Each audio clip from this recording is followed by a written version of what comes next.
Well, guess what I'm doing now with this chainsaw? You know, I did the, this guy must have washed this thing because it was real pretty. That's why you sell it, you know, nice and pretty. And this thing is still stiff.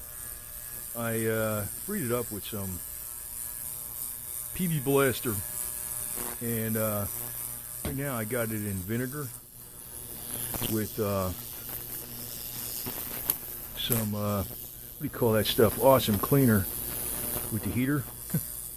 And what I'm going to do is I'm going to run this a couple times, but I'm going to let it sit in here overnight and shit. I'm just freaking, I'll guarantee you this crap's going to free it up because it's a little bit of, the guy washed his saw and, you know, the chain got wet, you know, chain obviously got wet and got a little bit of surface rust on it, so it's kind of stiff. So let's get it. I think that's going to work, though. I think that's going to work. Oh, God. Anyway. I might have some damn freaking hose laying around. If I find it tomorrow, I'm going to put it in there and make this thing run. So that'd be cool. Well, you know what? That trick with the electronic cleaner, ultrasonic cleaner, excuse me, using the vinegar and the awesome cleaner really did clean up the chain and the sprocket. The sprocket now used nice and freely on the end of the chain now. And I'm not going to change this chain because I'm just a home user. It's got a lot of life left on it. It's a little loose because I ran it a couple seconds. What's in the oil tank is Marvel Mystery Oil for now to kind of flush things out. Now, the one thing I found out, big enemy of chainsaws is the ethanol fuel. But what I got here, I'm going to tell you something too. A couple other things. Hey, this is a MacGyver dude, man. I'll tell you some stuff here. This gas mix, instead of trusting this little bullshit cap to hold it, you know, to hold shut, I put a screw in there. And this thing still pours out okay. It's got, like, when you open this up, it's got like a thing that pulls out. It's like an accordion thing where you can pull it out nice and neat and pour the gas out nice and neat. And what I did was I put some of this PRIG gas treatment in there.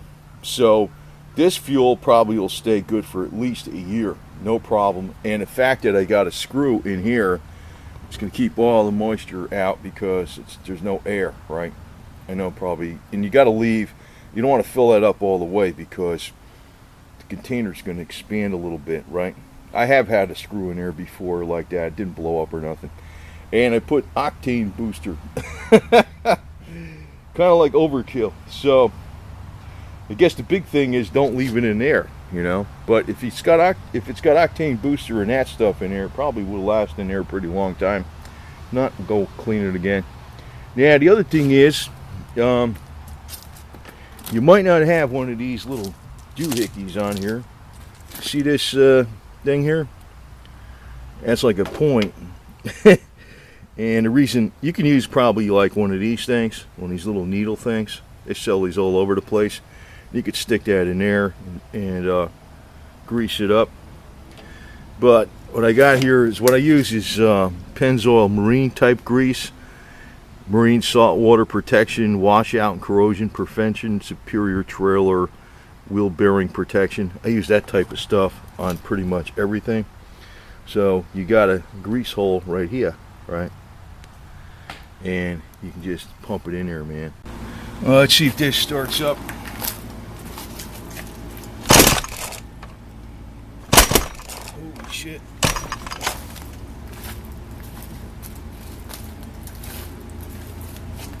Try a glove. Man, that fucker's.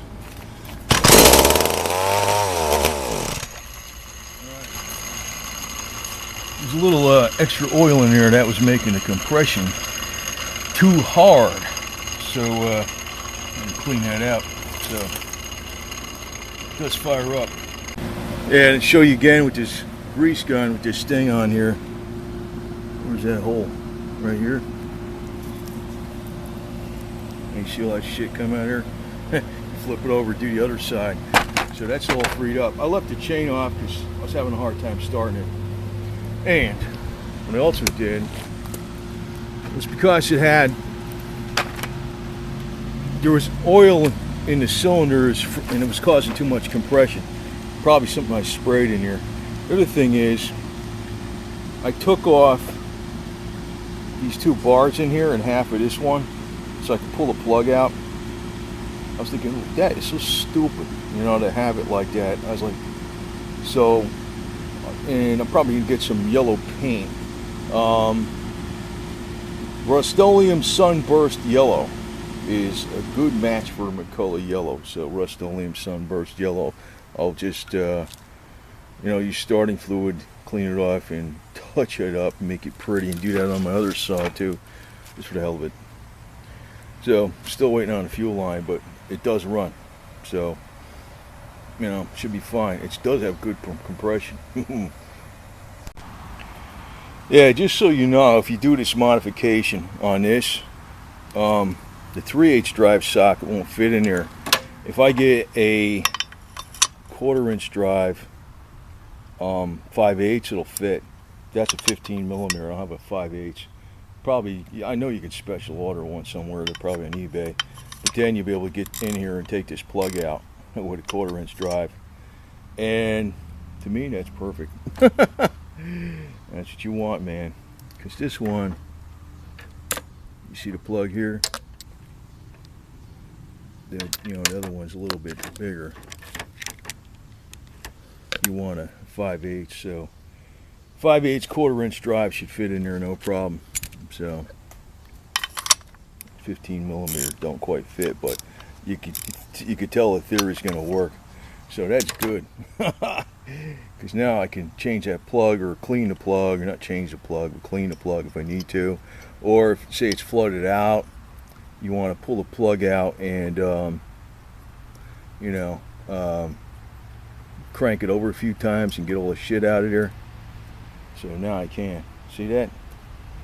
Maybe that's why they got this extra piece here, so you can pull that out, and then you can get in there and pull that out, and you know, that's probably why they did it. And them having that cover like that, you know, makes a homeowner probably take it inside to have it fixed or some shit. Because, man, you don't want to take all this bullshit off every time you gotta pull that plug. That's stupid. But it does run, so. And the chain is all free. It was stiff as a board before. It's got plenty of meat left on it, so I'm like, shit, I ain't throwing that sucker away. It's good.